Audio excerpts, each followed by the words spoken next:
While visiting the islands of Hawaii, we disembarked at Kona. The ship boarded us onto their shuttles and shipped us over to the big island to start our day.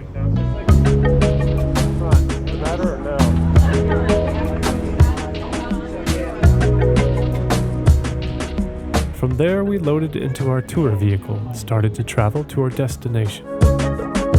Our guide took us past historical sites along the way, including beaches, houses, and an old battleground on top of a lava flow.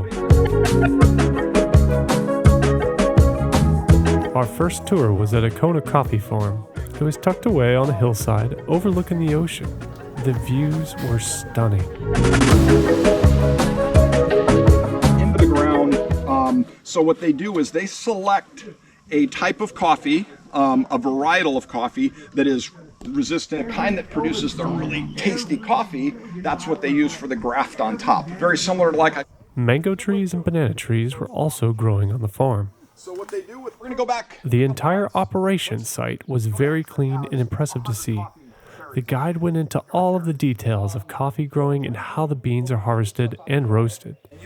The rows of beans under the awning were intriguing to see as they were drying out from being harvested. We'll rake these 5 times a day. This direction, then this direction. The idea is to get them in one kind of single layer if you can. Yeah.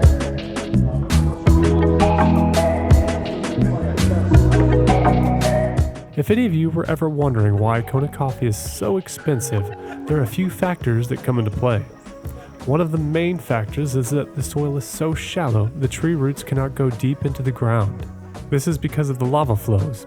They are a few inches or a couple of feet deep.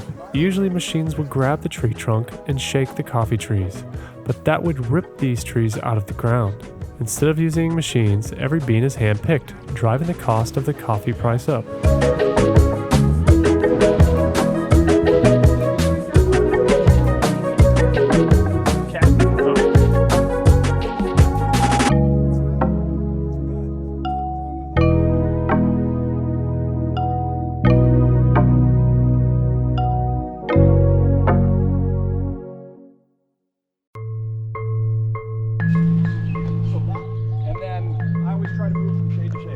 Warm down here. I just wanted to point out for medicinal purposes. It's an anti-inflammatory, it's an antioxidant. This is like one of the most healthy things you can eat. On the island of Kona, there are tons of plants that can be grown, and ever since the first natives were here, the plants have been utilized for all types of everyday use. Our tour guide took us on a quick 20-minute journey through the national park and explained about each area and structure there were. At the beginning, there are educational stops explaining everything in greater detail. The park was stunning. It was a gorgeous day and the sun was shining brightly on the blue waters and palms. The volcanic walls created by the natives were even more impressive. What's incredible is how the natives called this place home and lived here every day in paradise. I haven't seen anything this beautiful in a long time.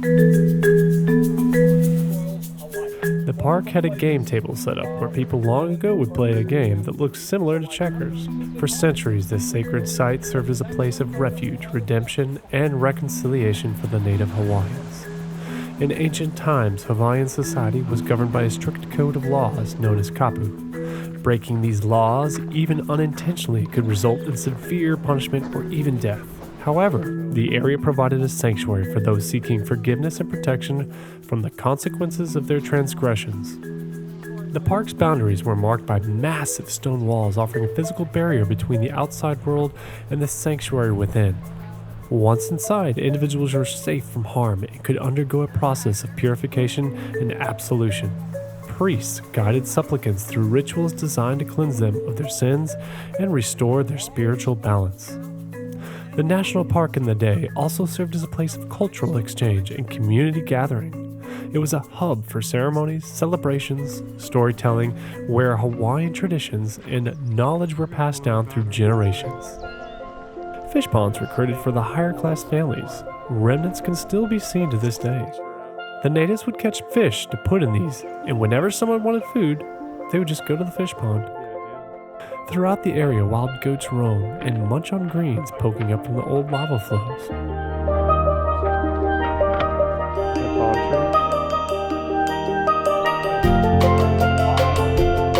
Today, the park stands as a testament to the resilience and wisdom of the Hawaiian people. It is a place of reflection and reverence, where visitors can learn about the island's history and connect with its spiritual heritage. As one explores its sacred grounds and ancient structures, the echoes of the past remind us of the enduring importance of forgiveness, redemption, and the power of community.